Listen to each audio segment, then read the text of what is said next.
वो पाश नहीं कहा था ना कि सबसे खतरनाक होता है सपनों का मर जाना। आज मैं उससे एक पंक्ति जोड़ना चाहूंगा। सबसे खतरनाक होता है कि जिस शख्स को आपने बचपन से अपना हीरो माना, वो जब डर के सामने घुटने टेक दे। और मैं बात कर रहा हूं इस शख्स सचिन तेंदुलकर की। मगर मैं सचिन तेंदुलकर की बात क्यों कर रहा हूं, मैं आपको बाद में बतलाऊंगा। मैं आपको यह बतलाना चाहूंगा कि आज इस कार्यक्रम में मैं आपको क्या बतलाने वाला हूं। अमेरिका की इस गायिका रिहाना ने एक ट्वीट किया। क्या यह वक्त नहीं आ गया है कि दिल्ली में चल रहे या भारत में चल रहे किसानों के आंदोलन पर हमारा ध्यान जाए? और रिहाना ने यह बात इसलिए रखी थी क्योंकि जिस तरह से सिंघू पर, गाजीपुर पर या शाहजहांपुर पर जो किसान बैठे हुए प्रदर्शन करने, वहां पर इंटरनेट बुरी तरह से काट दिया गया है। उन्होंने किसान बिल पर कोई टिप्पणी नहीं की थी। उन्होंने सिर्फ इस बात पर टिप्पणी की थी कि किस तरह से किसानों पर ज्यादती हो रही है। अब तक 100 के आसपास किसान मारे जा चुके हैं और वहां पर इंटरनेट काट दिया गया है, वो भी दुनिया के सबसे बड़े लोकतंत्र में। उन्होंने सिर्फ यही कहा था। मगर पूरी मोदी सरकार किस तरह से बौखला गई। उन्होंने अपने चाटुकारों की लाइन लगा दी और चाटुकार मेमनों की तरह मिमियाने लगे। उन्होंने सवाल तक नहीं किया, वो डर के सामने उन्होंने घुटने टेक दिए। मैं आपको बतलाना चाहूंगा कि मेरे बचपन के हीरो सचिन तेंदुलकर ने क्या कहा। आपके स्क्रीन पर सचिन तेंदुलकर कहते हैं, India's sovereignty cannot be compromised. External forces can be spectators but not participants. Indians know India and should decide for India. Let's remain united as a nation. Bharat का भला सिर्फ भारतीय कर सकते हैं और भारतीय बाहरी लोग हैं वो खामोश रहें और कोई टिप्पणी ना करें। सचिन तेंदुलकर, जब 100 किसान मर चुके हैं, आपके मुंह से एक शब्द नहीं निकला। ठंड में ठिठुरकर वो किसान मर रहा है, आपके मुंह से एक शब्द नहीं निकला। देखिए आरपी सिंह, फॉर्मर बॉलर, इसके बाद देखिए सुरेश रैना, रवि शास्त्री, शिखर धवन, अनिल कुंबले, आप देख रहे हैं सबकी लाइन लग गई है और सब लगभग वही बातें कर रहे हैं। मुझे दुख इस बात का हो रहा है दोस्तों, किस तरह से डर के सामने, किस तरह से प्रलोभन के सामने ये लोगों ने बगैर उस पर सवाल किए रट्टू तोते की तरह उस बात को दोहरा दिया। अरे तुम इस शख्स से सीख लेते। मनदीप पुनिया, बगैर किसी गुनाह के उसे जेल में डाल दिया गया।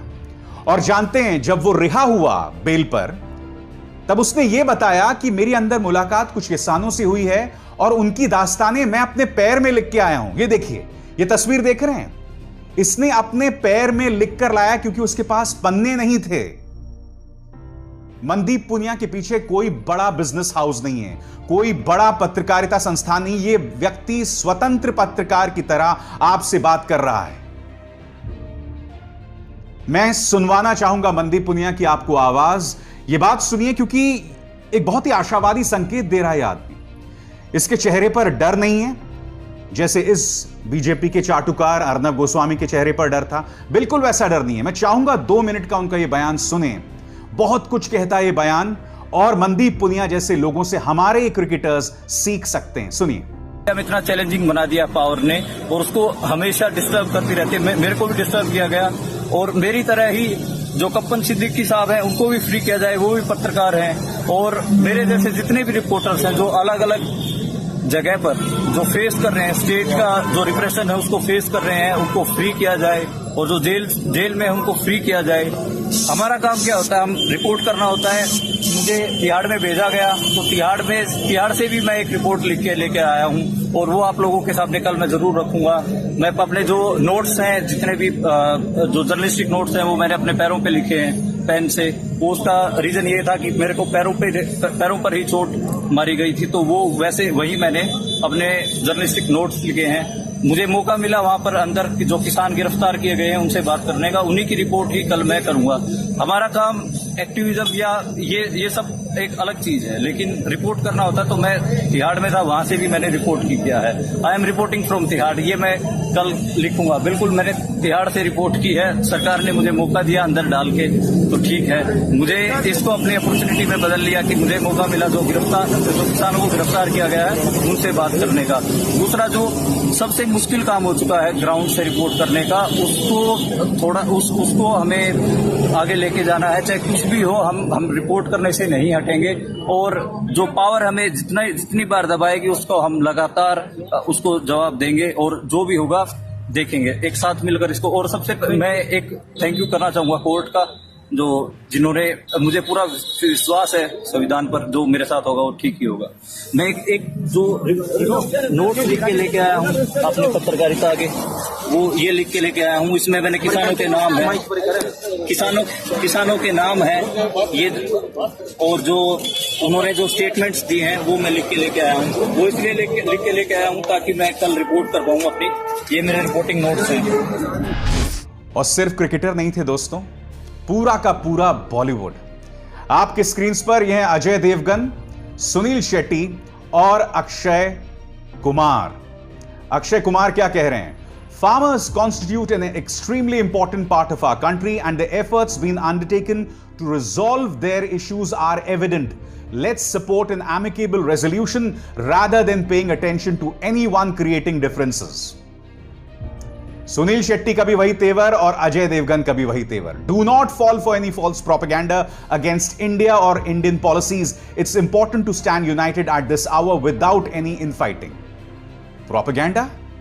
जब प्रधानमंत्री नरेंद्र मोदी अमेरिका जाके ये नारा लगाते हैं अब की बार ट्रंप सरकार, तब आपको देश की इज्जत का ख्याल नहीं आया था?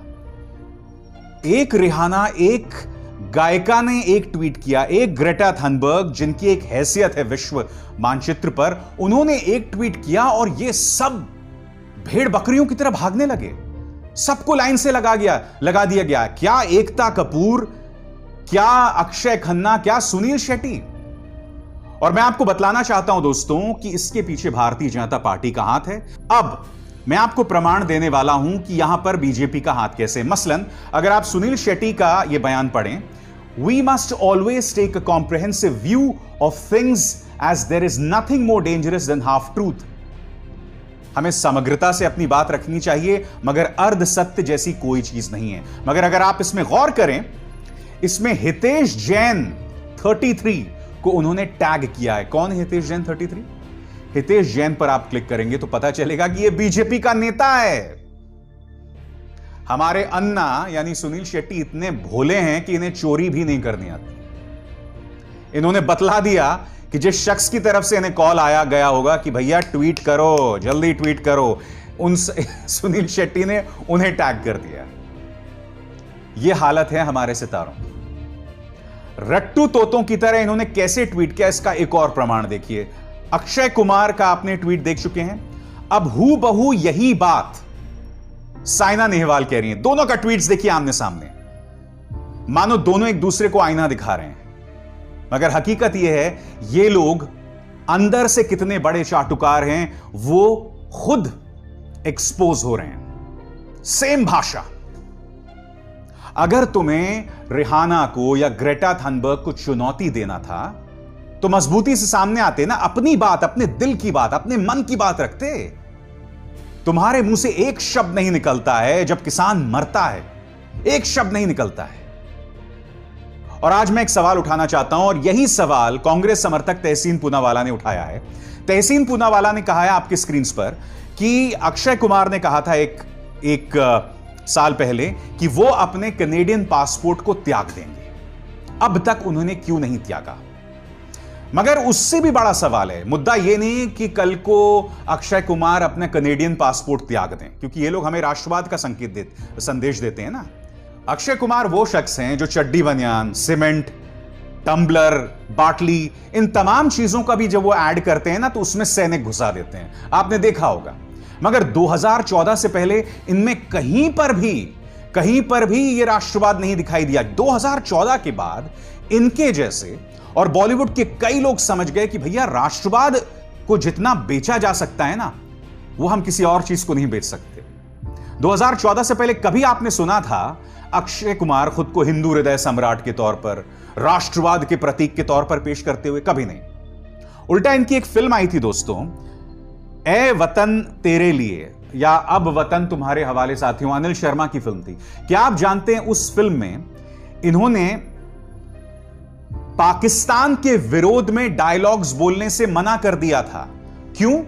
क्योंकि उनका कहना था कि पाकिस्तान में मेरे फैंस हैं, इसलिए मैं उनके खिलाफ जो है डायलॉग नहीं बोल सकता बिल्कुल उसी तरह से जैसे सनी देओल ने गदर में बोला था, क्योंकि आपको याद होगा कि गदर और अब तुम्हारे हवाले वतन साथियों, इन दोनों का जो निर्देशक है, डायरेक्टर एक था, मगर कभी भी उस वक्त इनका यह बयान था। और ये कौन अक्षय कुमार है?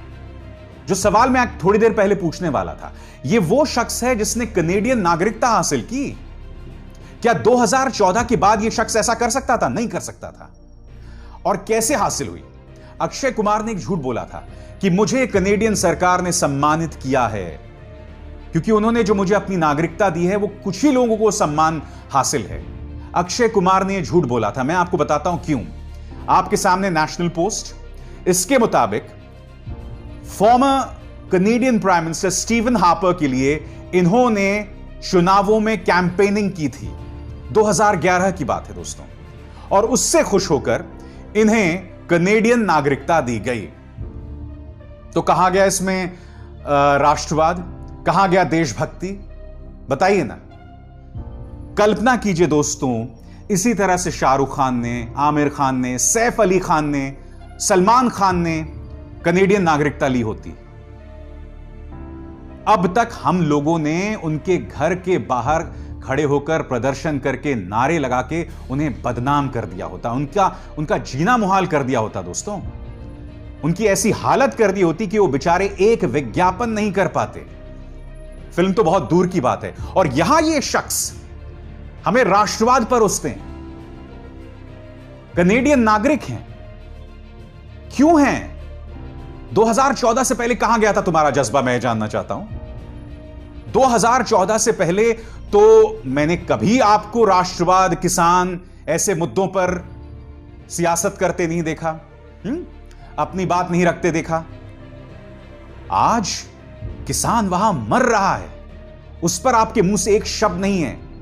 एक रिहाना कुछ बात कहती है, उससे पूरी मोदी सरकार घबरा जाती है, विदेश मंत्रालय तक उसमें प्रतिक्रिया दे देता है।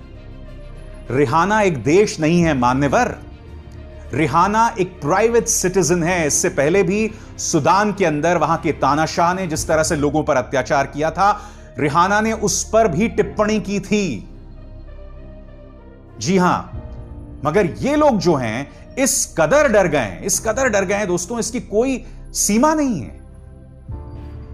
और दोस्तों, मीडिया चैनल्स का क्या हाल है आप जानते हैं। देखिए, कल जैसी खबर आई थी, मैं आपको दिखाना चाहता हूं अलग अलग न्यूज चैनल्स क्या कर रहे थे। मुझे बहुत दुख होता है दोस्तों, इन लोगों ने देश की क्या हालत कर दी। ये देखिए, सेलिब्रिटी वाली साजिश पर सॉलिड जवाब, जी न्यूज। आगे देखिए, मुद्दा देसी, कहां से आ गए विदेशी, हुंकार। फिर ये देखिए, अब ये सबसे बड़ा कॉमेडी तो ये है, अब इंटरनेशनल टुकड़े टुकड़े गैंग एक्टिव। जिस विदेश मंत्रालय के बयान पर आपने प्रतिक्रिया दी, उसको टैग करके इन तमाम सेलिब्रिटीज ने अपनी राय रखी। क्या आपने उस विदेश मंत्रालय के बयान को खंगालने की कोशिश की कि उसमें कितने झूठ भरे हुए हैं, कितने अर्ध सत्य हैं? सबसे बड़ा झूठ तो सबसे पहली पंक्ति में है विदेश मंत्रालय के बयान में, the parliament of India after a full debate and discussion passed reformist legislation relating to agricultural sector. कौन सा डिबेट, कौन सी चर्चा? क्या हम भूल गए कि ये लॉ जो है राज्यसभा में कैसे पारित हुआ था? लोकतंत्र शर्मसार हुआ था, संवैधानिक मान्यताएं शर्मसार हुए थे। उस वक्त गांधी के सामने रात भर राज्यसभा सांसदों ने प्रदर्शन किया था। आगे कहते हैं कि साहब, कुछ ही किसान हैं जिन्हें इस पर आपत्ति है और उनकी संवेदनाओं का ध्यान रखते हुए सरकार उनसे लगातार बातचीत कर रही है। अरे भाई, अगर तुम बातचीत कर रहे हो तो फिर तुमने इस तरह के कटीले तार क्यों लगा दिए, इस तरह के सुए क्यों लगा दिए, तुमने कील क्यों ठोक दिए, तुम इस तरह से खुदाई क्यों कर रहे हो, इंटरनेट क्यों खत्म कर दिया? देखिए, चाहे ग्रेटा थनबर्ग हो, मीना हैरिस हो, कांग्रेसमैन जिम कॉस्टा हो, रिहाना हो, ये लोग क्यों अपनी बात रख रहे हैं? उनका मतलब किसान कानून से नहीं है, उनका मतलब है जिस तरह से इंटरनेट काट दिया गया है। और हम ये बात ना करें कि दूसरा देश टिप्पणी ना करे। ऐसी ढेरों मिसालें हैं जहां हमारे प्रधानमंत्री ने या हमारे नेताओं ने दूसरे देशों की राजनीति में जाकर दखल दिया है, जिसका नुकसान हमको हुआ है। मसलन प्रधानमंत्री नरेंद्र मोदी जाकर डोनाल्ड ट्रंप का चुनावी कैंपेनिंग करते हैं। आपने कभी ऐसा होते हुए देखा है? अपने आप में देश की नाक को काटने का इससे खराब मिसाल कोई नहीं हो सकती, जो रिहाने का एक ट्वीट और उसके बाद सारी की सारी प्रतिक्रिया जो सामने आई है। दोस्तों, इससे देश शर्मसार हुआ है। इससे यह पता चला है कि हम कितने छोटे हैं, हमारी सोच पिछले 7 सालों में कितनी छोटी हो गई है। ऐसी ओछी बातों पर प्रतिक्रिया, ऐसी छोटी छोटी बातों पर प्रतिक्रिया देना। एक प्राइवेट सिटीजन ने क्या कह दिया, उसको लेके ऐसा बवाल मच गया है। कोई और जरिया हो सकता था। आपने इन बकरियों को, इन मेमनों को लगा दिया। कम से कम उन्हें यह तो समझाते कि वो अपने दिमाग की सोचकर अपने बात रखते, मगर जो आपने उनको रटा दिया वही वो लोग बोल रहे हैं। क्या दुनिया ही नहीं देख रही है? अब मैंने आपको साइना नेहवाल और अक्षय कुमार के आइडेंटिकल ट्वीट्स, सिमिलर ट्वीट्स के बारे में बताया। मैंने आपको यह भी बताया कि सुनील शेट्टी ने अपने बीजेपी हैंडलर को टैग कर दिया, हितेश जैन को। यह सब क्या बतला रहा है? यह सब यह बतला रहा है कि ये लोग एक व्यक्ति की साख बचाने के लिए देश की साख को ताक पर रख रहे हैं, जो अपने आप में बहुत चिंताजनक है। सुनिए सरकार में बस इतना ही। अभिसार शर्मा को दीजिए इजाजत। नमस्कार।